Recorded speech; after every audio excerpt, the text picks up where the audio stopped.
In the summer of 1947, a British lawyer named Cyril Radcliffe arrived in India.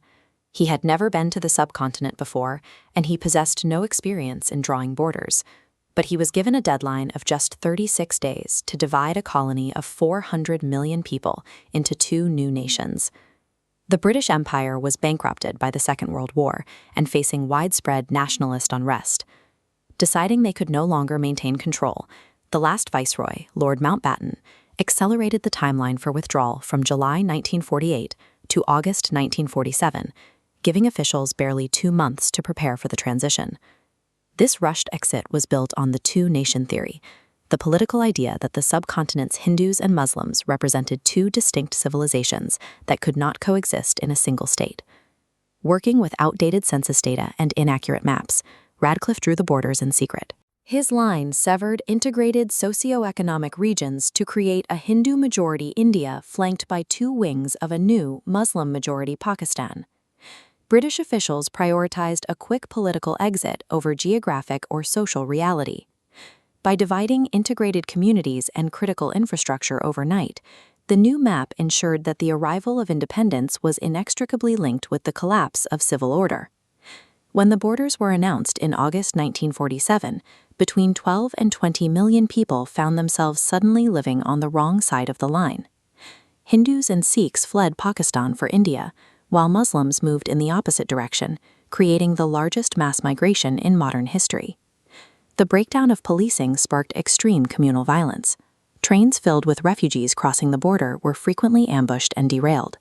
Systematic attacks, starvation, and disease eventually killed between 200,000 and 3 million people. Beyond the severed provinces, the British withdrawal released over 500 autonomous princely states from their treaties, leaving them to choose which nation to join.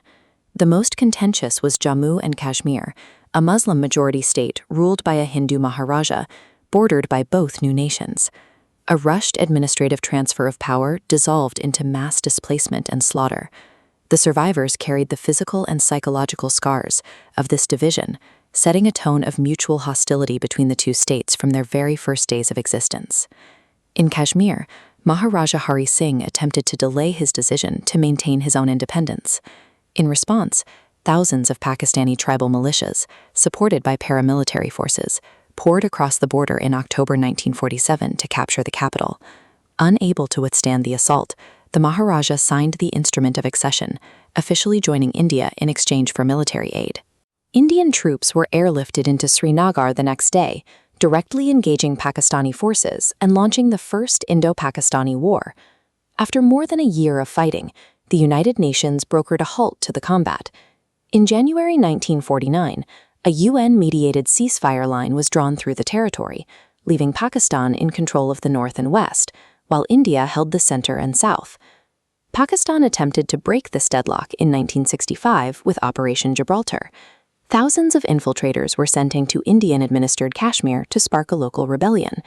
Instead, it triggered a second full-scale war that exhausted both militaries and ended in a stalemate, leaving the original boundary intact. The inability to resolve the status of Kashmir locked both countries into a perpetual cycle of military buildup. It became the bleeding geographic wound that defined the India-Pakistan rivalry. While Kashmir consumed the western border, a different crisis was building in the east.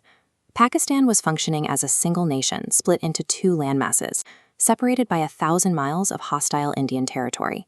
Despite having a larger population, East Pakistan received a fraction of the government's resources, and West Pakistan imposed Urdu as the sole state language over the Bengali-speaking majority. This marginalization fueled a nationalist movement led by Sheikh Mujibur Rahman. When the West Pakistani military junta refused to accept Rahman's election victory in 1970, they launched a brutal crackdown on the east. This sparked a guerrilla war by the Mukti Bahini, eventually drawing the Indian military into the conflict to support the rebellion. In December 1971, open war broke out on both fronts.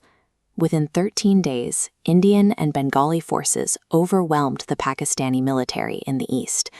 93,000 Pakistani personnel surrendered in Dhaka, securing the independence of the new nation of Bangladesh.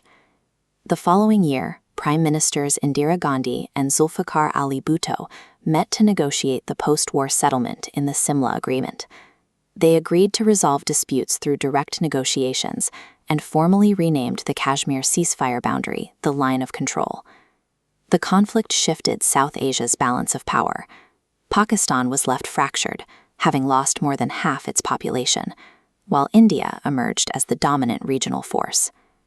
By 1998, the rivalry escalated beyond conventional warfare. Within weeks of each other, both India and Pakistan successfully tested nuclear devices in the desert. Their regional border dispute was now a global security concern. Nuclear weapons did not stop the fighting. In 1999, disguised Pakistani troops infiltrated strategic mountain positions on the Indian side of the line of control in the Kargil district. The Indian army fought to recapture the freezing ridges, while global leaders watched in alarm. For the first time, two nuclear-armed states were engaged in direct, conventional combat, raising fears that a local skirmish could lead to an atomic exchange. Facing heavy international pressure, Pakistani forces eventually withdrew. The reality of mutually assured destruction frozen the borders in place, trapping both nations in an unresolvable standoff. Today, the line of control remains one of the most heavily militarized frontiers on Earth, defined by razor wire, constant patrols, and entrenched suspicion. This chart shows the financial cost of that ongoing rivalry.